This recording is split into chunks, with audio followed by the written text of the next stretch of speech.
Naya Thungutti Gitoin, Tananam Butu, Magal, Naya Marangan, Naya Nalingin Thungutti Bargo, Naya Nalingin Wurundjeri Bargo Big. Naya Nore Jimmy Kyle. G'day, I'm Jimmy Kyle, and I would like to acknowledge that I'm on the lands of the Wurundjeri Wurrung people, that I'm on their lands here in Naarm, aka Melbourne, and I pay my respect to them. And I also pay my respect to my nation, the Thungutti Nation, and to the First Nations people where you are, Richie, in NZ. I want to pay my respects to them as well. And maybe, since so that was my acknowledgement, maybe you can share with me the name of Auckland there, the traditional name, the Maori name. Is yeah, it's Tamaki Makoto. That's a tradition. Well, that's the Māori language name for Auckland. So when you say that word with such ease, I think many Australians might find Naarm, which is the name for Melbourne, much easier. So it could be non-Indigenous Australians. You could have to learn lots of vowels like Richie. Well, we have to do it in primary school. Like we all have to learn basic Māori. Like my stepson is 8 and he speaks like a little Māori, like just it's part of the normal curriculum. And I think that would help here if we could do that. And some people say, oh, there's lots and lots of different languages, but there's a lot of overlap, a lot of the languages. So there's words down here that are not the same phrases and words that we get in my country up home. So I get some people's hesitation to that, but it's actually Aboriginal languages often share, 35% of the same words or their neighboring words and things like that. So you have heaps of different dialects across Australia. Of. Yeah, one of the big challenges was that when different non-Indigenous people came to Australia and wanted to document the language, they couldn't, for a long time, there was no oral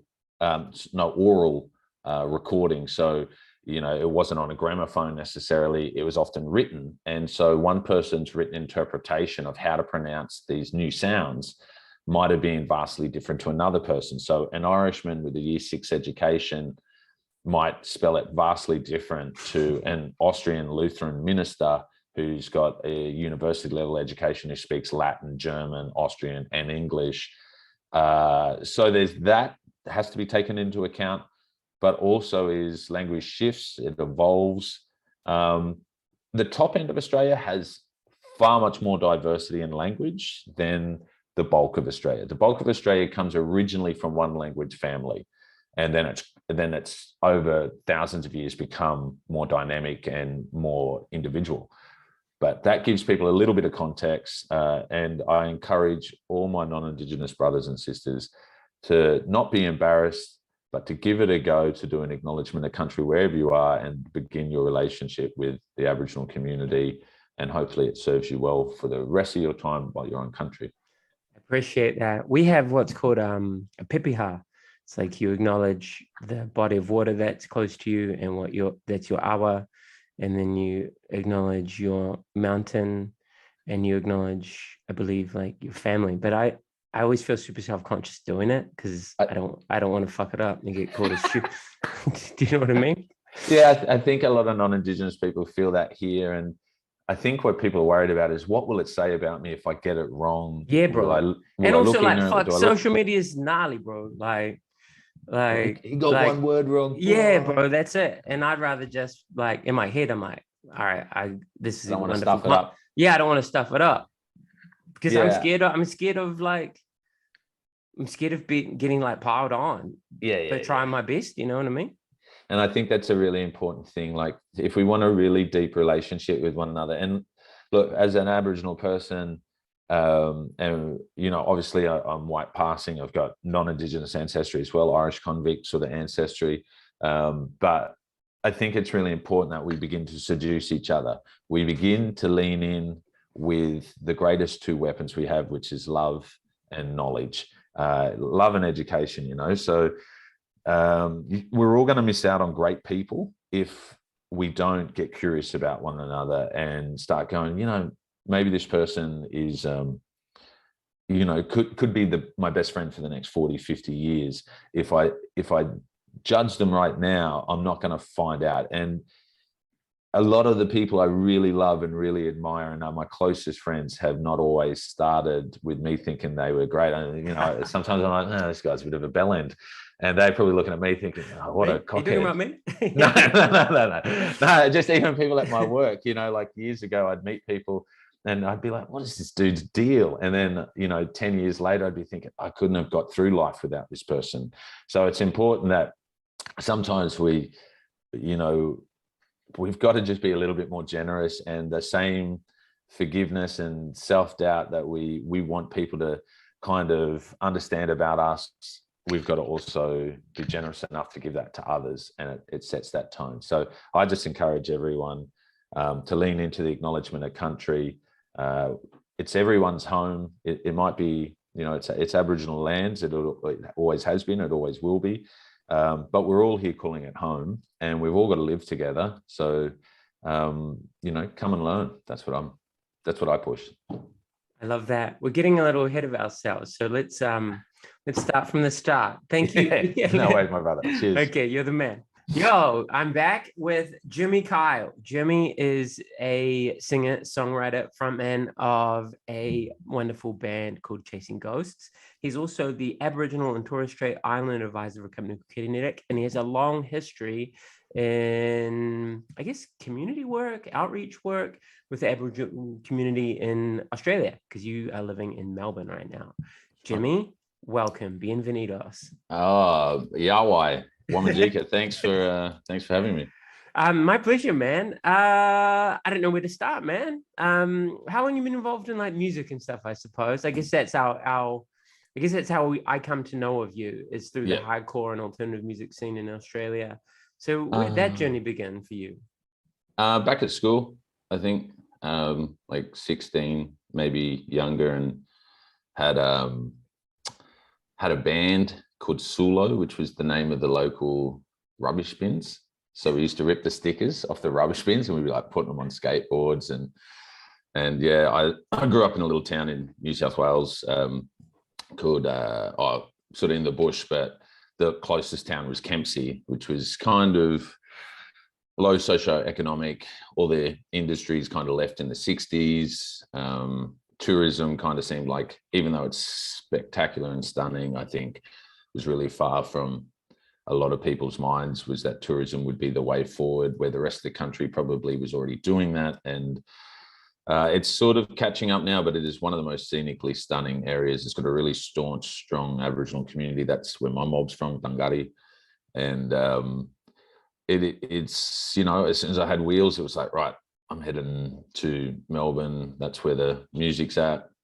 So I think 19, I came down here for a couple of years, and then traveled a whole bunch, and then I've been down here for now a decade, this second time around. So that's kind of the high school battle of the bands, the local battle of the bands. I think at that point I was like, oh, okay, maybe I didn't. That was probably the moment where I thought, okay, maybe this is what I'm going to do. So. Yeah, right. And did you go? Were your high school bands like metal, hardcore, punk influence, or what were you doing? It had. All right, no one judged me for this. It had some. I know new metal's in again now, and that's very much a thing. I'm all about corn, bro. Don't even worry about it. Right. So I think like year 7, this kid Pickles came to school with dreadlocks, so he was already like high in my list of cool people, and he brought this Adidas, you know, Adidas, a song from Korn, and then it was like, oh shit. So we definitely had some new metal influence, but we kind of liked anything alternative. You know, when you're in the bush, you'd get, I don't know if it happened in NZ, but you'd get like Blunt Mag, or you'd get something like that, and you would read front to cover. Even if it wasn't really your go-to sound, you would listen to everything.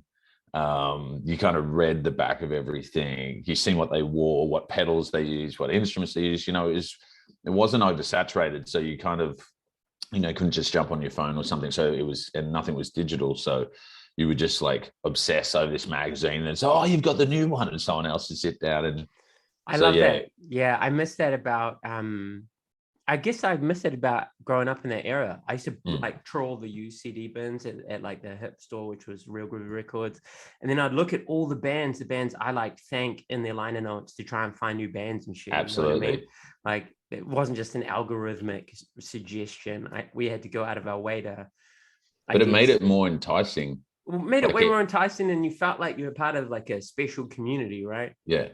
Yeah. So that was pretty much childhood, was playing screamy but singy kind of music, new metal-y, heavy rock. And we liked, anything heavy, but punk, real, like, there was a lot of pop punk. I remember this girl, I was like 16 and I had a massive crush on her, and she gave me a mixtape. Young kids will never know. You'll never know the mixtape. And it was like, I sat out on the back of like my dad's property, and there was a tank, like a big water tank, and I'd sit on the back of it and I'd just be listening to like Destination. Oh no. Yes. So that gives you an era. And then I think it was like Unwritten Law was on there, and Pennywise. So it must have been not long after the Warped Tour that came through Australia, and I just banged that mixtape on a Walkman, because we had Walkmans. Yeah, bro. I think it was like my older sister's Walkman or something. And no, you can't have it back. I haven't finished listening. So there was a lot of that. And the tapes get all chewed up, and you have to get a pen for a pen and fix that shit. Yeah. So that was a thing, I guess. But I think hardcore was when I moved to Melbourne with the same band. Tim Shearman he would later play in the Red Shore, Horsell Common, Trial Kennedy, a lot of established Melbourne bands, Samsara, so some, real sort of heavy, really strong hardcore and thrash stuff, and then death metal stuff. And he came and joined, and he was kind of like really pulled the thread out for us to learn about hardcore. And then by that stage, that was when this little band I called the Prom Queen, and these guys were like, oh, there's these guys from up your way. We're going to go to the art house and watch them tonight. They played Goo last night. They're called Parkway Drive. You should come down and watch them. And we went to the art house, and it was just like, holy shit. Like, so it was right at the start of everything. And I think I was there with Stu from D's Nuts, and he was in something else back then. And I was just like, oh, wow, this is definitely where everything's going. Like it was like fire. And Parkway were chaotic on stage. They were really like, people don't understand now that this is this massive juggernaut band that's obviously, everyone knows what it is now. But back then it was a band that was used to playing crazy shows in small rooms, and it just won everyone from the start to the end, and it's never changed. And then there's this big, obnoxious guy with a really big sized head for a medium-sized body, and he 20 something years later, we've become really, really close friends. This was Boxhead with Crafter, and so that's kind of how I started, I guess, the learning really about hardcore. Oh, that rules. We've got lots of mutual friends, or mutual acquaintances at least. Yeah. I remember, I don't know Parkway, I wouldn't call them friends, but I remember talking to well, in saying that, it's not like we've met lots of times. Jeff's helped me. I played that 10-year anniversary tour with Confession on Parkway's 10-year anniversary, and I was absolutely the worst fill-in member they've ever had. So bad that like 3 shows in, like, we're just going to turn the guitar down. Turn the vocals up. You can sing, but you can't play if you're shit. And I was like, I try to tell you, stop pressuring me. And so they, but Jeff was kind enough to help me. And it's more of one of those things of, Australia, like New Zealand, the music industries are small. You do become acquainted with everyone, but yeah, a lot of acquaintances that we have in common for sure, and some good friends as well. Yeah, right. I keep in touch with Crafter and JJ from D's Nuts and Matt from D's Nuts, and it's a wonderful community that you guys have, and I feel really happy to be a part of it from over here. You know what I mean? He talks very highly of you. Who, Crafter? Oh, Yeah, thanks, mate. Cheers, yeah, Crafter, if you're watching yeah, this. I got to yeah, get him yeah. on the show. I'd love to talk to Crafter. He would have some hilarious yarns. He's got some insane stories. And yeah, I've said to him for years, man, you need to do like a spoken word, just the craziest stories. And when I'm like, don't let the truth get in the way of a good story, just do it crafter style and tell a yarn. So he's got lots of Yeah, lots of banter. heaps. Was, now you're, I guess, I would say alongside music, you are an activist and a spokesperson or an advocate around the rights of Indigenous people and cultural reclamation of Aboriginal communities. Is that fair to say? I've sort of been called a few times, or people have asked me and sort of just proposed the idea of me being an activist. I've never really seen myself as an activist. I'm definitely not against activism. I've always seen myself more as an educator, and maybe that's a form of activism, but also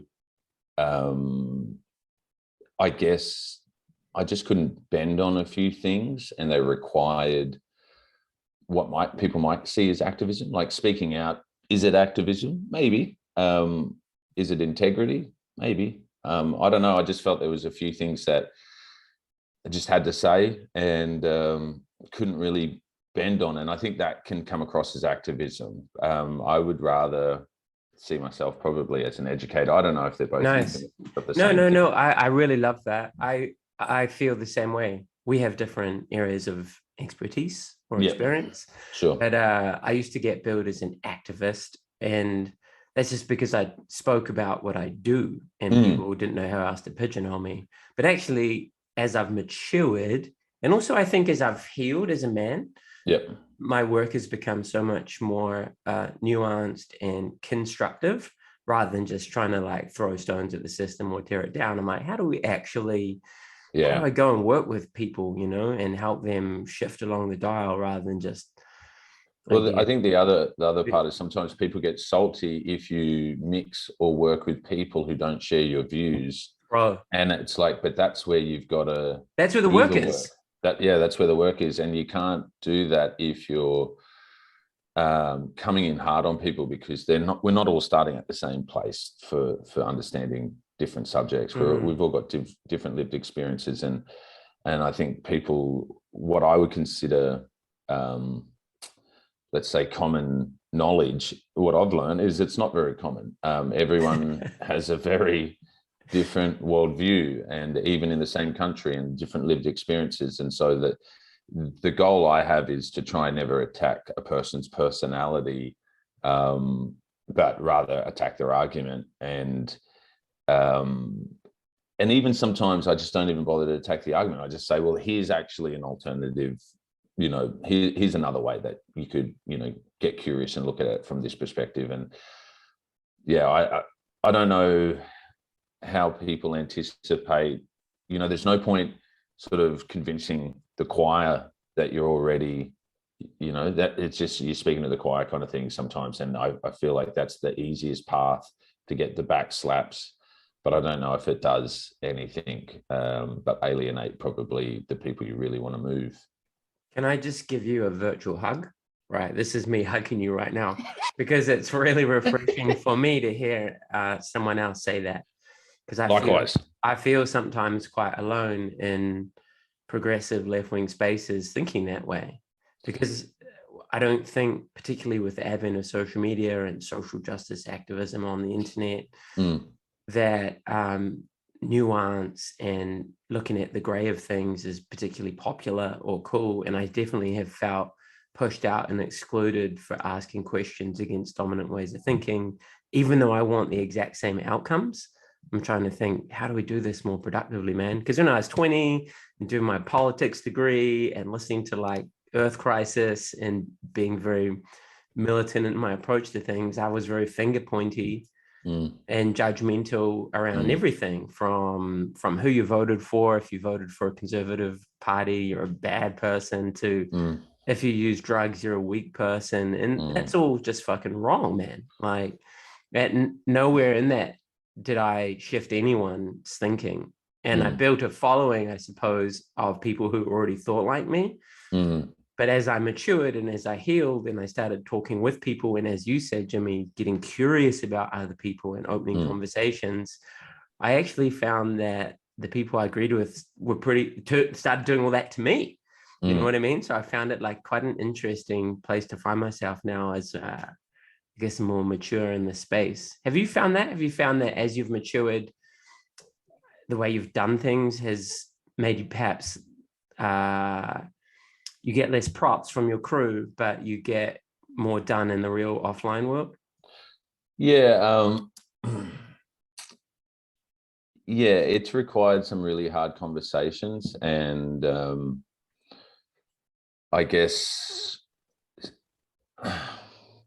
for me, I'm not interested in whether or not it makes people happy or I'm popular or I'm liked by it. I feel like there's a certain amount of stuff that needs to be said, and it's usually really uncomfortable, and it might be the place that people want to go with a conversation. But I feel like if I don't say it, then I'm kind of enabled a situation or been complicit in it.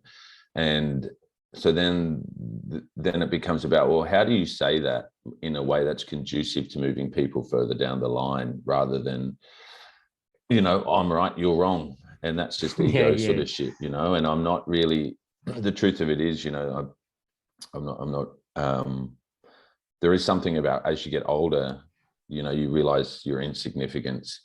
And that's pretty liberating, because like in reality, 100 years from now, everyone will be, I'll be forgotten. And most of the people that I know will be forgotten.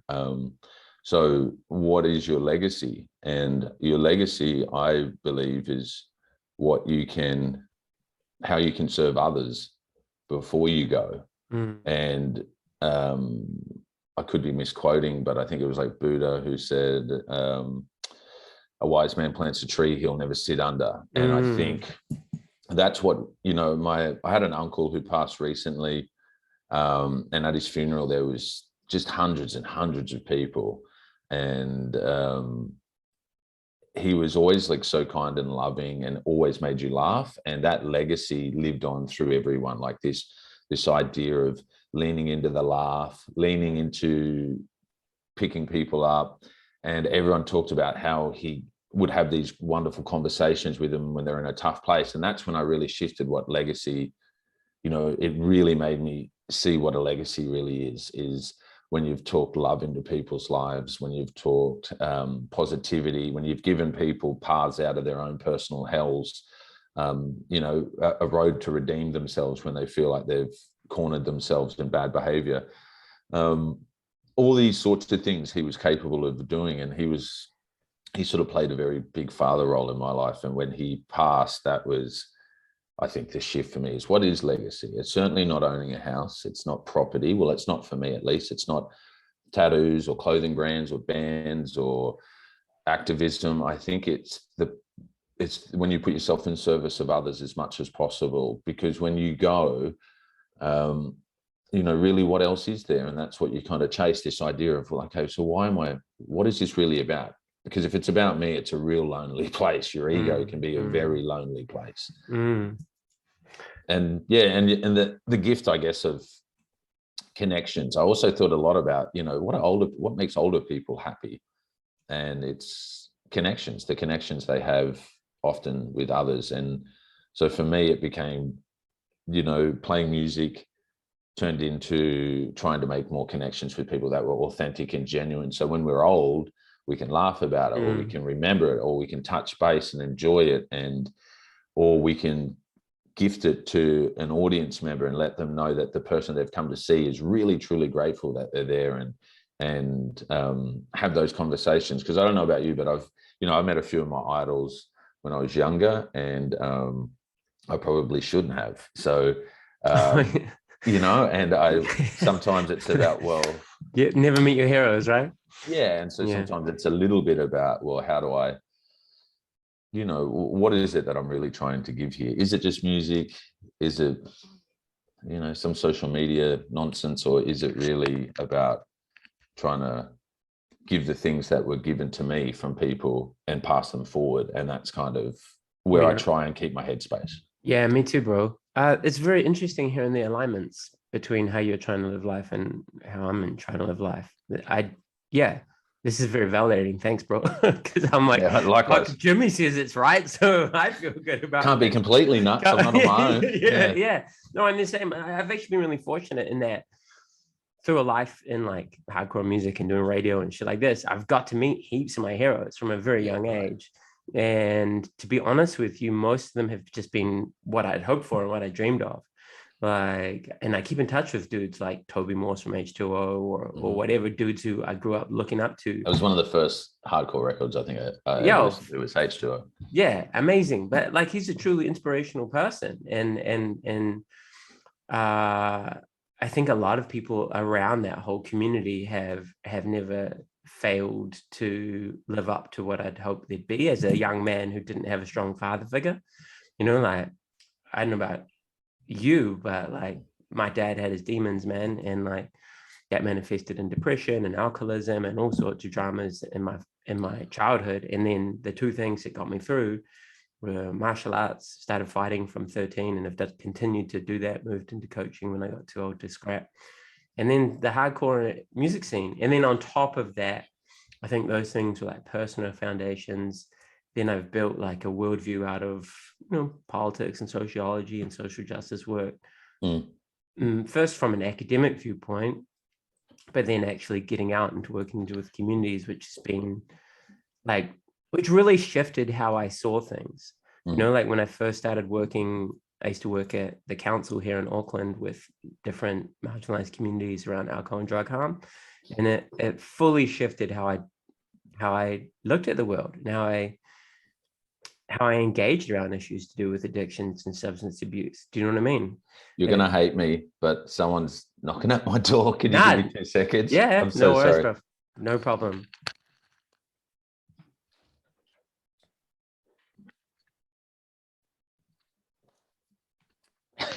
You okay? Nothing important? Good. No, everything's great. All right, cool. Yeah, so I think as I was saying, like getting really into the community forced me to evaluate myself, I suppose. There's like a cognitive dissonance when you take things from the idealism of books and academic knowledge, or I guess politicized knowledge or ideology, into how it actually translates to working with people are quite different things. And I found it humbling and positively transformative. Have you found that? Have you found that as you've worked with actual people, you've had to address your own, I guess, beliefs and biases and your understandings? Absolutely. Yeah, I think one of the great things is when you've worked in prisons or spent time visiting prisons, or you've had family in prison, for example. I'll give you a quick story. When I was a kid, my elder brother, one of my brothers was in prison, and I used to write letters to him, and he responded in a letter. I was maybe like 11, 10, something like that. And he said to me, "They're not monsters in here, Jim. You know, they're somebody's brothers, somebody's partner, somebody's father. They're not all monsters in here. They're just people." And that was something that stuck with me. And on the I Am Jimmy Kyle record, the sophomore record, I did with Goose from Comeback Kid. That was We Are the Rats. It was a track, and it literally took those lines from that letter because it had such a impact on me. And that was the one that Goose sung on. And that sort of stuff stuck with me, is that everyone makes sense when you know their story. And if you go back to the beginning, you can see all the incremental moments, and it's not these leaps into becoming a monster that happen. And also is that I believe good people can make bad choices and bad people can make good choices. I don't think it's infinitely one way or the other. I think I've made lots and lots of bad choices about, at times having a lack of empathy because I couldn't have enough empathy or self-esteem for myself, or enough self-love. And especially when I was younger. And as I've got older, I guess naturally that's kind of changed a fair bit. You slowly learn the practices of seeing bigger pictures, and that's one of the gifts, I guess, of age. And you hope that one day you'll get a little bit wiser. But I've also made some amazing friends with people that have come from really different experiences to myself. And I've also seen some people in really high privileged positions not carry themselves in a way that I would see was conducive for community or even for their own well-being. So it's important that we don't write off people until we get to know them. I know it's an old adage, do not judge a book by its cover, but I think as soon as we put the full stop when it comes to judgment on someone, you basically said, I'm not prepared to hear or learn anymore. And what you really want to, or one of the practices that I've sort of tried to live by, is putting ... rather than a full stop, and letting curiosity still stay in the space. So, if there's a subject someone doesn't agree with, whether it's Indigenous rights or whether it's trans rights or women's rights, and they have a really firm opinion on it, when the conversation begins with someone who has what feels like perhaps a polarized opinion to your own, can you lean into curiosity into the conversation? Can you leave the wriggle room that you may not know all the details or facts yet? And that being said, or the alternative perspectives, that being said, like, can you go into that conversation with a curiosity to say, I'm actually here to learn more, rather than I'm here to say it how it is. And I think that serves really well, because there's been times where I've been very ignorant on things, and someone's gifted me with their perspective and knowledge, and it's completely changed my view of something. And had I sort of doubled down on my own team, I never would have heard that. I never would have learned that. Yeah, word up. I've definitely done the same, and it's been to my own detriment. You know what I mean? And I look back regretfully at lots of stuff, but I'm trying my best to. Well, that's how we learn. Do it better now. You know what I mean? Yeah. Yeah. It's like saying fighting, you win or you learn. There's no such thing as losing. That's brilliant. Absolutely.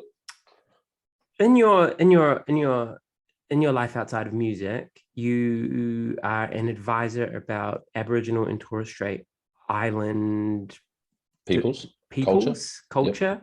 Within a company. What does that look like? Is that considered diversity and inclusion training? I'm not entirely sure of what's your day-to-day sort of educational awareness raising work look like? How does one change the culture of a company, or the understandings of its staff? Like, what does that look like? Quite often, what does it look like? Okay, so my role is I report direct to a CEO. I advise them directly, and it often is around having very blunt, assertive conversations. And you've got to have some sort of level of trust in that. So people have to trust in your expertise. They have to have that level of openness and directness. You need to have good relationships. So you need to also be able to show empathy and be someone who can explain and give context and let people be vulnerable. I think that's the big one. Is a lot of people and conversations about race or culture are really scared of just being called racist.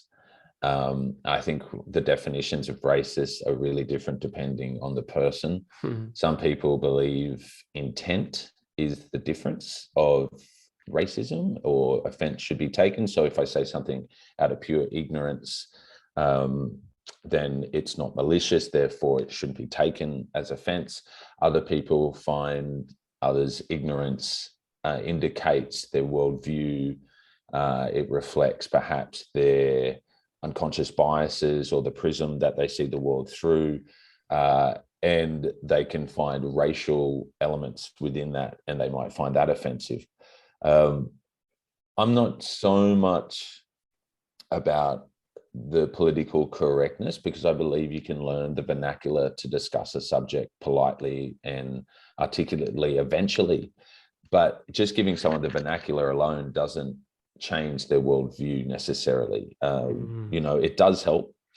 But for example, like if you were to ask me maybe 10 years ago, I wouldn't have known what LGBTQ was. Didn't mean that I had some sort of grievance towards the LGBTQ community by any means. But at the same time, just learning those acronyms doesn't make me not without my biases or without my unconscious biases.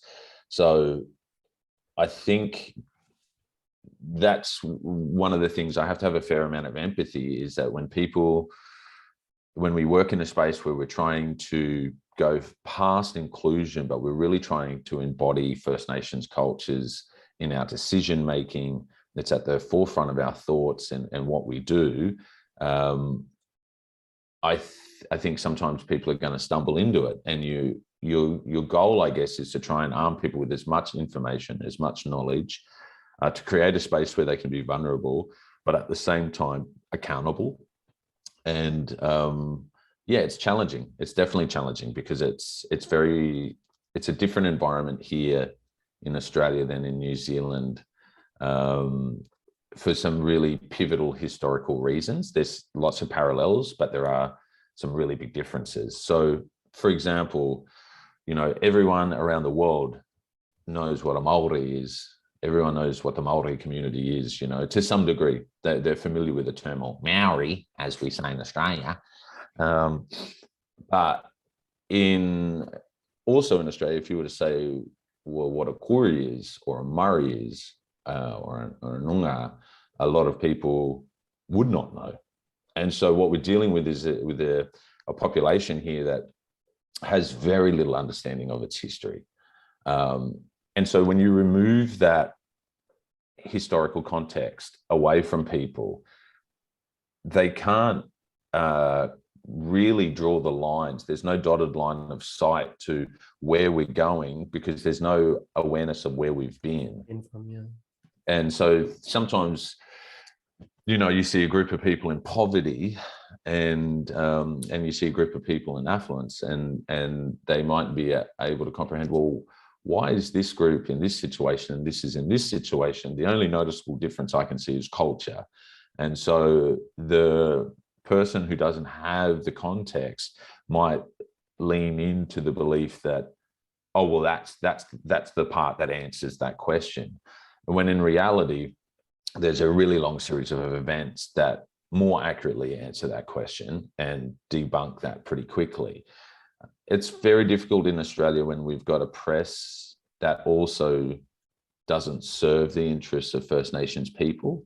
As most people know, Murdoch was originally Australian before he changed his nationality. And, in Queensland, for example, all 28 papers are owned by the Murdoch Press. And so you only get press from one source, which, in Russia, if it was RT News, for example, we would say that's propaganda, because you just have too much influence to be able to set the tone of the national news cycle for the day, even if you don't affect all the other places. So you often see these Murdoch companies set the tone of the discussion for Aboriginal for Aboriginal issues and First Nations issues, and it comes from a place generally of people that are really interested in maintaining the dominance of the mining industry in Australia. It's our biggest export. Okay. And there's going to be rub with Aboriginal people who want native title, who want our land back, basically, or want the rights to minerals that are from our land. So it's very common to see a community in poverty with a multi-billion-dollar mining company on that land, and the community come out the end of the process of the mines, finished up after 40 years maybe, and the community is in no better place than they were when the mining company came 40 years ago. What's the legal recourse there? Because we have a whole Treaty of Waitangi process, which I'm pretty ignorant of it, I will admit publicly, but I do understand that the different tribal groups can go through like a legal process to look at like land being returned or some form of address given to historical grievances. Is it the same in Australia? Not exactly, no. And there's also not the popular public opinion to support it. So a lot of people probably aren't aware of the experiences of Aboriginal people, so therefore they don't see that there should be recourse. So for example, Australia today, like we're on Anzac Day, and we should acknowledge, both Australian and New Zealand. Yeah, of course. Yeah, veterans have obviously given up their lives, their face, the worst the world can face, and gave their lives up for both Australia and New Zealand to maintain their democracies and to participate in protecting democracies. And we know that's, there's a million caveats to the bigger political stuff, but for the soldiers who have served, I do pay my respect to them. In Australia, for example, though, I'll give you a quick history lesson.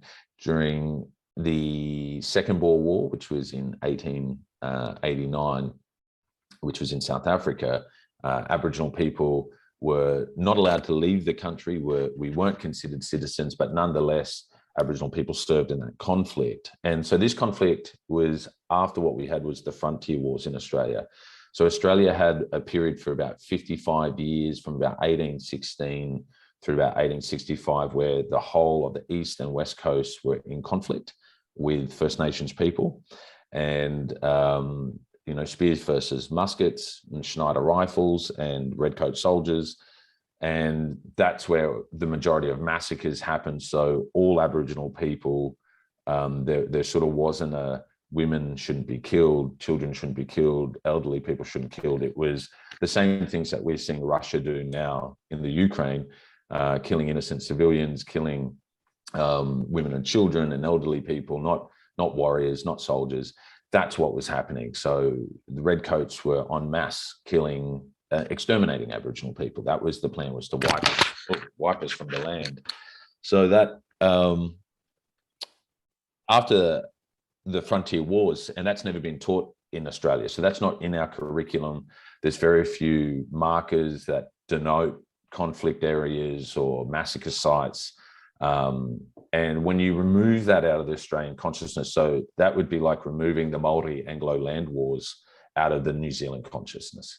And so it creates a different predicament. So when you guys were having the Treaty of Waitangi, which is fraught with lots of problems, it is not the magic panacea to fix all things, as other Māori people have reminded me.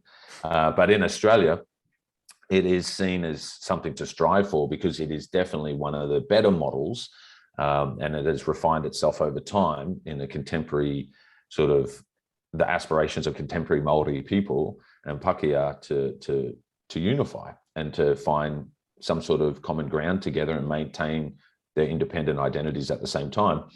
So we don't have that here. So during the time when you're having Waitangi, we're having 90% of the Aboriginal community murdered. And so then there's sort of sometimes the premise is like, oh, well, some Aboriginal people kill white people. And it's like, that is true. The Battle of Razorback, Aboriginal people won. There are cases where we push back on great, people fought. They fought to maintain their country. But we never went to England. So it's like the premise of that argument. So, yeah, it's like you come to my house, I kick your ass for breaking into my house, my fucking kids next door. And then I'm the bad guy. Yeah. Yeah. So there's a little bit of that, like some right. sort of, and then so once we moved past that, we went into slavery. And so everyone who was left was coerced into slavery, not coerced, forced into neck chains. And neck chains in Australia was still being used up into at least, I've seen photos, I think as late as 1964. Wow. Around Palm Island. Yeah, Wow. people in neck chains. Yeah, I understand what you're talking about. So when we look at things like slavery was ended in the British Empire, supposedly, and the Brits did really push, to end slavery. When they legitimately tried to stop slavery, they, whether it was they didn't want other people to have the financial benefits that slavery brought to colonies, and they wanted everyone to be at the same level. But they did put billions of dollars into stopping the slave trade. And there are legislation in Australia that shows multiple times where they try to stop the slave trade here. But the slave trade essentially under William Wilberforce was in 1833, it was meant to be ended. So at that point, we were in the middle of the frontier wars fighting still. So slavery hasn't started in Australia. And then it starts around 1847 under Benjamin Boyd, who of course we named a town after because that's what we do. And we then had people like Robert Towns, that Townsville's named after. He was one of the slavers, and John Mackay, that Mackay's named after. He's another slaver. And they then took about 62,500 people from the Melanesian Islands, so mainly the Solomon Islands, Vanuatu, New Caledonia even, and they brought them to the Queensland coast. And they had to bring slaves in because they'd killed 90% of the Aboriginal population. So then the 10% of the surviving Aboriginal population goes in with the Australian South Sea Islanders that have been brought in, and we're all in slavery now. And of course, their statistics are really similar to ours because of the similar history.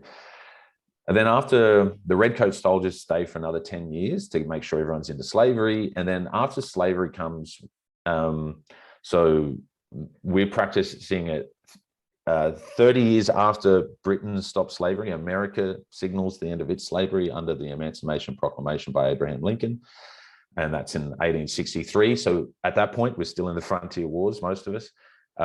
And then we're going to do this until about 1903. So by the time we federate as a nation, slaves move into what's called indentured servitude and under a protectorate. A protectorate is a person that monitors all your behavior and where you live, who you marry. And so Aboriginal people can't marry white people without an exemption, which is seldom given.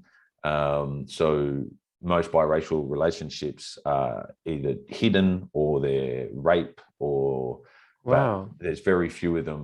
When did that end? I would have to double check, but a lot of that sort of legislation would end in around 1967. Wow, that's wild. I never knew that. I used to be married to a Maori girl, a beautiful Samoan girl. Okay. Our relationship didn't work out, sadly enough, but we used to live in Australia, and I know this sounds weird, but I always felt really conspicuous being part of a biracial couple living in Melbourne in the mid 2000s, because that's, I don't know statistically the differences, but it's pretty common here in New Zealand. Yeah, it would be much more. And so by the time... Wow, that's really fascinating. When the frontier... it's also, I mean, not fascinating in a good way. Like, sure. No, I understand. Fucking bleak, but I had no idea that it was illegal to marry, like, interracially. The conversation at a parliamentarian level was they didn't want us to become a country of mongrels, that the two breeds should be pure. So there were some weird thoughts going on. And so by the time we lead up to Federation for Australia, which is 1901, we had this precursor, which is Australia sending the colonies here, sending troops on behalf of Britain to South Africa for the Second Boer War. And this is like us trying to prove that we can be a country, kind of. So we send this big military, about 140,000 troops, I think, something like that. Like, it's a really big amount of people. And so Aboriginal people go in that conflict and then are left in South Africa and not brought back. And then we fight in the Māori Anglo, or we don't fight, we serve in the Māori Anglo land wars mainly as trackers. And then we're left in New Zealand and not brought back. And then about 1,000 Aboriginal men fight in World War One. And then when they return, they're not given soldiers blocks like the Anglo soldiers. They're not given a soldier's pension. They're not allowed to go to the RSL. They can't march in the Anzac Day parade. They're not given soldiers' headstones. In fact, the missions, which are like these tiny reserves we've been corralled onto, are made smaller to give that land to white soldiers. So then we go into the Second World War, and a further 2,000 or 3,000 Aboriginal people serve in that war. And even though we're non-citizens, we don't have citizenship rights in our own country, we can't vote, we're still serving. And when we get in, one of the big things people forget is when blackfellas were in World War II, and I was just reading this morning about Aboriginal men that were, held hostage in Germany, but they were, some of the time that was where they were treated the most like a non-Indigenous person. They were given the most amount of respect. That was, they could eat sometimes with white people, they could be paid better than they usually would be. So during this period, people are on 1% of, they're on, 3%, not while they're at war, but when they're back home, they're on 3% of what a white man makes for the same job. And that goes right up until 1971. And then after 1971, we moved on to 30% of what a white man makes for the same job under the slow workers wage. And that goes until 1984. What's the slow workers wage? Well, it was a euphemism to hire Aboriginal people. So after the period of, you've only had to pay 3% for black wages, and then people say, all right, well, we can't leap straight to 100%. We have to bridge that somehow. So they say, well, we're going to do 30%. You've got to pay an Aboriginal person 30% of a white fella for the same job. And so they're slow workers. And that's the justification. So wait, you had national level legislation that said that you could pay Aboriginal peoples that much less than people who are white? Not national. Legislation for Aboriginal people has always been done on a state level. Okay, right. Yeah. So in certain, but you still had state legislatures that were like, yep, they're Aboriginal, we can legally pay them 3% of what you pay a European for a really long period. So the way it worked, it wasn't so much done like that. The way it worked is the wages would go to the Protectorate, and the Protectorate is a role. New Zealand had protectorates for Maori initially as well. So the Protectorate then would it would go into a trust account, and the Protectorate then would pay the farms or the cattle stations a certain amount. So there would be some sort of doctored system, but long story short, what the outcome would be that the state government would hold the money. It would go that the stations would have to pay the government, and then the government would hold the money effectively in trust accounts that were never then paid to Aboriginal people. So which would be effective slavery. So there was slavery, then there was this sort of same outcome but different political process for indentured servitude. So this meant that the Queensland government, for example, is suspected to have stolen something to do, it's around £500 million off £500 million off Aboriginal people. And under Scott Morrison said, not to get too political on his... But the Prime Minister, for anyone who's watching this and doesn't know, he's the Prime Minister today. He's the guy that shat himself at the Cronulla McDonald's, which is a well-known fact in Australia. That he actually shat himself? Yeah, and it's a low bar to... That is a low bar. It is a low bar, but I think it's indicative of most of his policies. They've also shat themselves. When the guy turned around and said that there was no slavery in Australia, I'm being facetious, Liberal voters, don't panic. When he said there was no slavery in Australia, I thought that's the part where he lost me completely. I was just like, man, you're the Prime Minister. You can't put spin on stuff. I get the mining companies back what you do. I get big business does. There always will have to be big business. There will always have to be conglomerates and mega wealth. We're not going to move into a utopian system tomorrow. I get people need to be represented, their financial interests. the way we do things, but to literally stand up and say there was no slavery in Australia when you're the Prime Minister is, you know, how would you anticipate me to respect that person after that? Like, yeah. You've got a huge responsibility. You're the Prime Minister. Your leadership's important. What you say counts. And you've chosen the words, there was no slavery.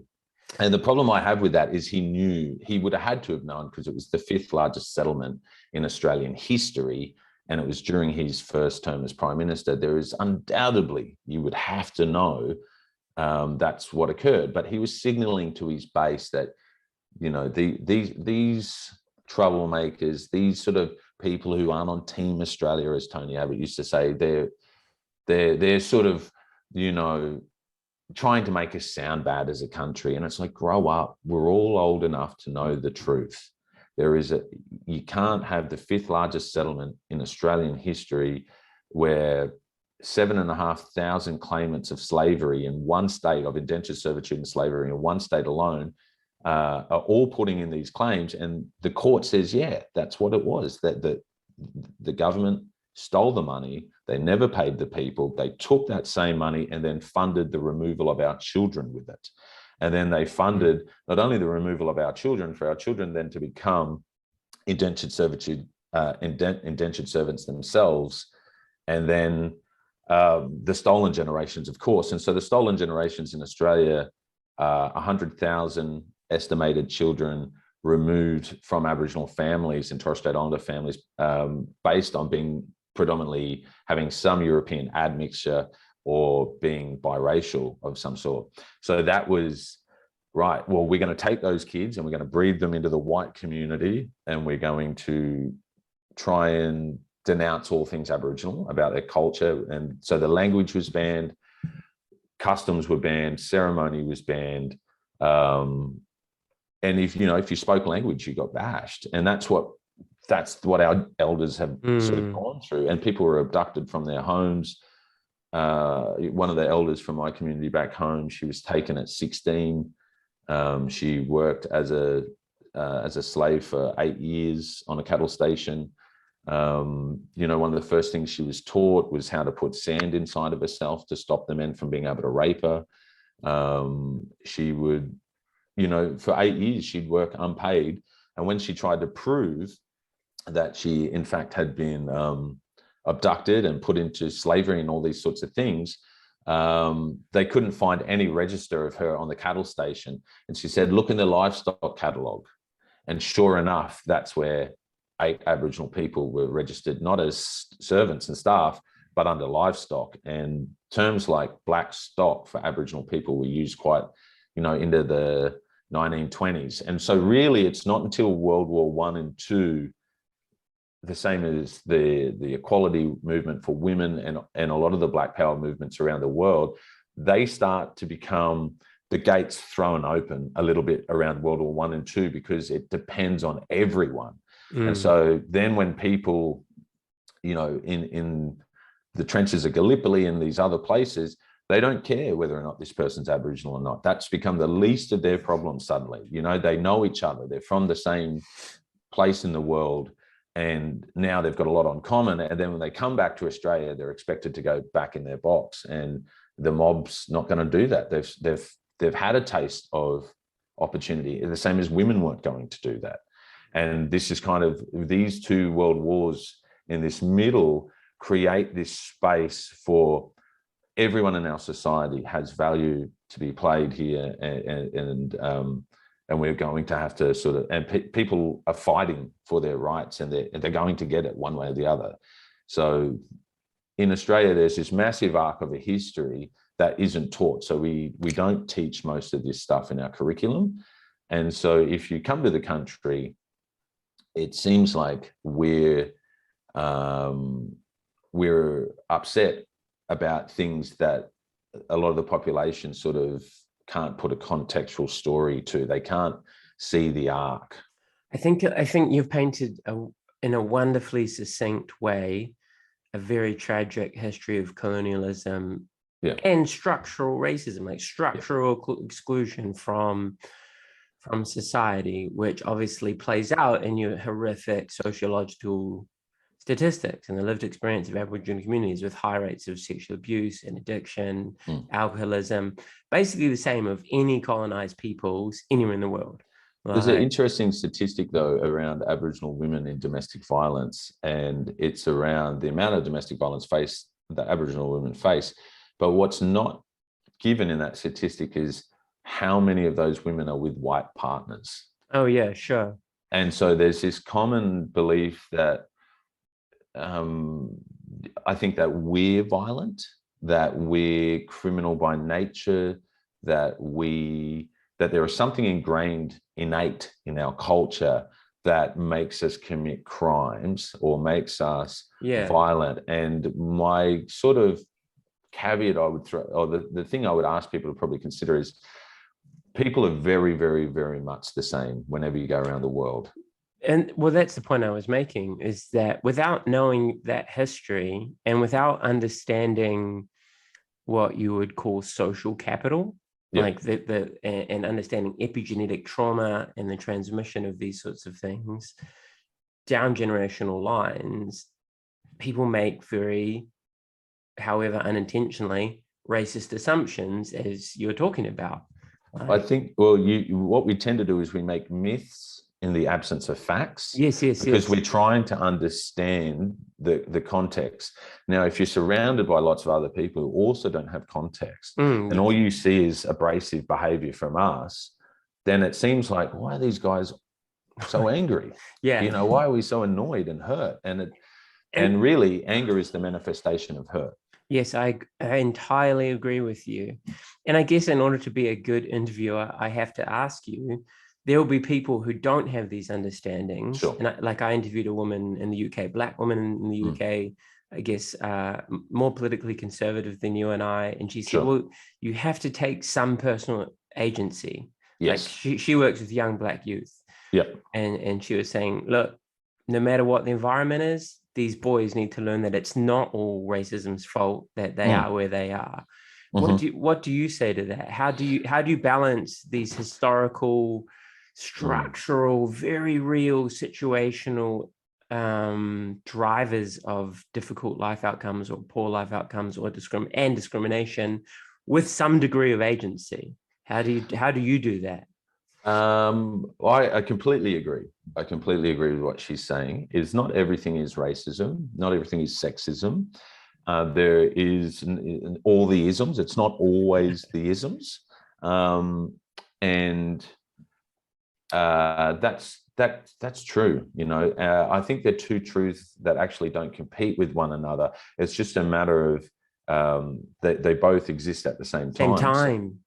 So we can't change history, which we all know that. We can't change history. We can't always change our environment, but we can take responsibility for our response to our environment. So, no two people will necessarily respond to the exact same moment the same way, but they might both list that same moment as the catalyst for which made them the person they are. So, for example, if a young child is beaten by their father and sees their father beat their mother and they're growing up around violence, it doesn't justify potentially if that child becomes violent. So that's a strategy they learn to resolve problems very, very young, right? And it's not the good strategy, but it's an effective strategy. Once you're the most violent person in the room, most people go pretty quiet pretty quick if you lose the plot. So it's an effective strategy. It's not a good strategy. It's not the healthiest strategy, but it is heavily effective. The same as having a gun becomes heavily effective. If you're in a rough community, you're the most important person on the street suddenly because you've got a gun. Now, the same person, the same kid in that same family might grow up and say, I'll never ever put my hands on a woman. I'll never ever be a violent person because I grew up in that same family and I see what violence does. So you're asking children to make such mature responses to the people that are the most significant to them, their role models, to either go against them or to go with them sometimes And it's hard. These are children that are trying to figure out, how do I respond to this moment? And I've seen it in families where half the siblings become these incredible overachievers to create the consistency, the hope and aspiration in the family that they never had as a child. And the other half pick up all the horrible trauma traits and have embodied them, and then struggle then to not manifest them because they don't know other skills of behavior. And if you're not in one of those families, you can't understand the luxury of having role models that display consistency and healthy behavior. It has to be seen to be imagined in most cases. Once one person can do it, many others lift their confidence to do it. We see it with bands in Australia and New Zealand. Once one made it to America, then a whole bunch made it to America. We see it with tennis players. Once one is, Leighton Hewitt beat one game with Sampras, I think it was years ago, or someone like that, and Agassi it was. And then all of a sudden he was thrown into the top 10 and he was winning crazy. And a lot of it is self-belief. A lot of it is role modeling and all those sorts of things. So you've got to take agency over your own life. That is true. But these circumstances in which people might be raised in, or the lack of opportunities around them, or laws that don't favor growth and opportunity, but rather push people into their corner, they still exist. And I guess coming back to, my earlier point is, I think those two truths exist at the same time. The two truths of you must take agency and responsibility for yourself because no one else can do it for you. But at the same time, there are these historical contexts and laws and legislations and a societal system set up that hasn't, in Australia, included Aboriginal considerations ever. That has never been the case. We have never agreed to English as the first language. We have never agreed to banning our languages. We have never agreed to having our children removed, having women raped, having slavery. We never participated in that. And then you get spat out the other end of it. By 1984, John Farnham's sort of a couple of years away from whispering Jack, you're the voice, try and understand it. And that's where the white population's head is at in Australia. Like the 80s, Australia's on the way up. And Aboriginal people, we're just an afterthought in the background who's been spat out by a colonial system, and then sort of said, well, you can join in with what we're doing as long as you don't upset the apple cart. And it's like, well, we were never interested in this. If we had had if we had had a two-way conversation at the start, and we'd had a treaty which could make a legal framework to have that conversation like New Zealand has, we would probably look vastly different as a country today. We would look much more similar to yourselves, where you can access the Māori language, you can access Māori culture, Māori people can access traditional lands, the relationship is more balanced, there's more partnership, and those sorts of things. You've got to create a space in a community where people feel respected. And right now, we're still kind of strangers to each other. 230 years later, I do believe in saying all that. There are a lot of non-Indigenous people that have a lot of goodwill, that are very interested in learning more, that are curious, that can see the problems, that they've lived in other countries that have had similar colonial problems. But yeah, personal responsibility isn't obfuscated because of circumstance. It's still important. That's a wonderful answer. I agree. A long answer, sorry. No, I love long answers. That's why I do the show. Like, speaking of time though, like I have taken an hour of your day, and I promised I wouldn't take more than that. There's a lot more that I would love to unpack with you. Sure. So if you're ever of interest, I'd love to talk to you at a later date, and we can come back, because it's like, seriously, dude, I could do this for another couple of hours, bro. Jimmy, this is everything I've hoped for and more. It's been a wonderful second date. I really appreciate you as a human being, and I appreciate your work and your knowledge, and I appreciate your approach to your sharing of knowledge, because it is deeply constructive, and I really wish more people were like yourself in how they approach making the world better, because I think you're doing it the right way, brother, and I just really want to acknowledge that. That's very kind of you. Thank you. Yeah, man. Well, hey, we're definitely going to talk more if this hasn't been a terrible experience for you. Not at all. Not at all. And I look forward to seeing what you come up with next, bro. Thank you very much. Cheers. My pleasure.